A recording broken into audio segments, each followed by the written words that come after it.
morning, Barry said it's not fantasy hockey. You gotta actually do it on the ice. So did you see some good things today on the ice? I did, yeah, I did. I think kind of the message is to start now. And today we started on time. And it's one day, but it was a good building day. I thought, there was the pace that I was looking for all three practices. A lot of these first days, you don't know what you're going to get after the first one. But I thought our leadership group really drove all three practices. And it was one day. Tomorrow's a new day. Got to bring it again. But it was a good day to start building. One guy that just got a contract, Marchessault, are you seeing, it's the first day, albeit it's the very start, are you seeing the foundation that you want? Yeah, like I said, it's one day for everybody, and we're building here. And I thought he looked really good. I thought he played with a lot of pace. He skated really well. He worked really hard like everybody else, but it was good to see him in a little bit of the right mind frame, and I thought he had a really good day. Barry said this morning is he just wants the team to be a threat. Is that how you see it as well? You want your team to be a threat to play against every time you go out there? Well, yeah, of course.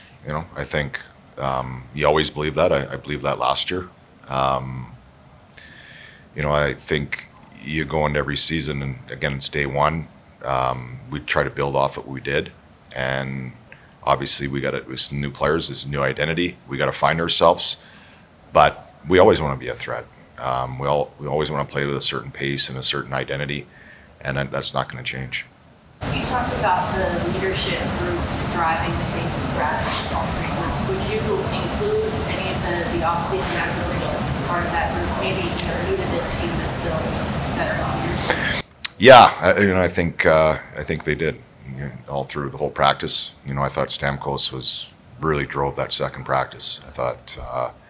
He looked like a little kid. It was his first camp. The guy that's done everything in this game that's possible to come into a training camp and drive just to practice. It was pretty impressive to see on my side. And Marchessault, I thought, was really good too. And Brady, is Brady. He's such a naturally gifted player. But I thought him and Yost had a lot of pace in their game too. So yeah, there was a lot of good with our veteran guys. I thought there's a pretty good vibe with them, that they enjoy playing together and being around each other, and it was a little evident today.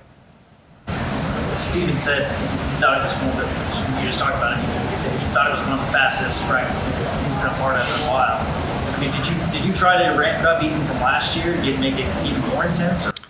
I think it was very similar to last year. I think just we're in a much better place with our pace than we were when we started last year. I think the expectation of the veteran guys that were here last year understand the demands of how we want to play, and I think it brings a lot of different people into the fight, and I thought today we were ready to go. Like I said, I really asked him to start now, and today was, again, a good first day.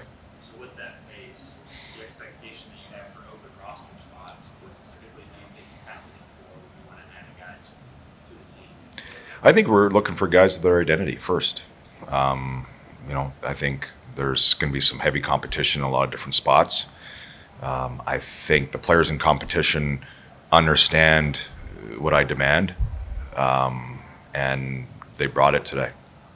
It looks like we sort of saw Stamkos with Marchessault and Novak. Is that kind of what we might see early on? Yeah, I think talked a little bit about it. There'll be a lot of moving parts probably. See how it goes.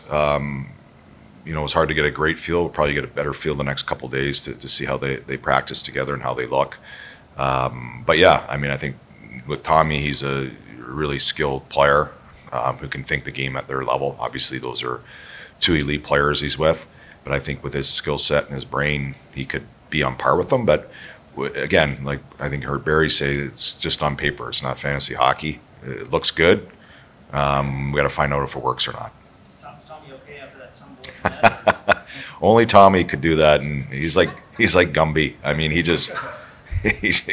You see him get hit so many times. He just manages to get out of the way at the right time, and he took it pretty hard.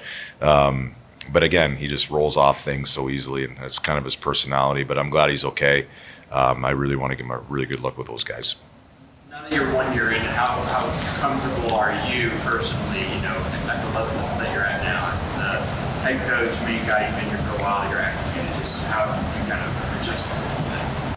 Probably haven't given it a lot of thought. I don't think I've changed much from last year. Probably the same mentality, the same thought. I think the comfort level with the players, I think last year you're trying to get to know them all, and having everybody come back makes your job maybe a little bit easier, where you don't have to, you've already built some relationships there. And I think they understand me, and I understand most of my players pretty well, and we'll continue to grow our relationship together. So that maybe makes it a little bit easier, but I don't think you look back, on anything. I mean, the mentality, I think you guys have been around me a little bit, is you go forward, and that's how I look at it. Can you see something else here for the long term? How big is that to have that done now? Just focus on.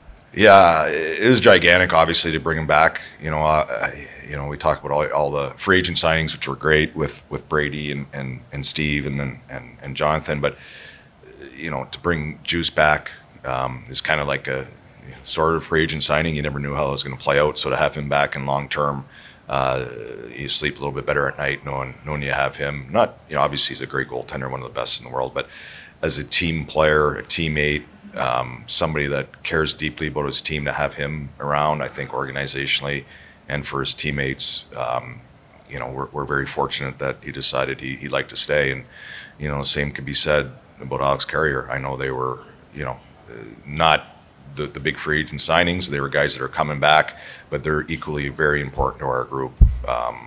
They're a big part of our identity.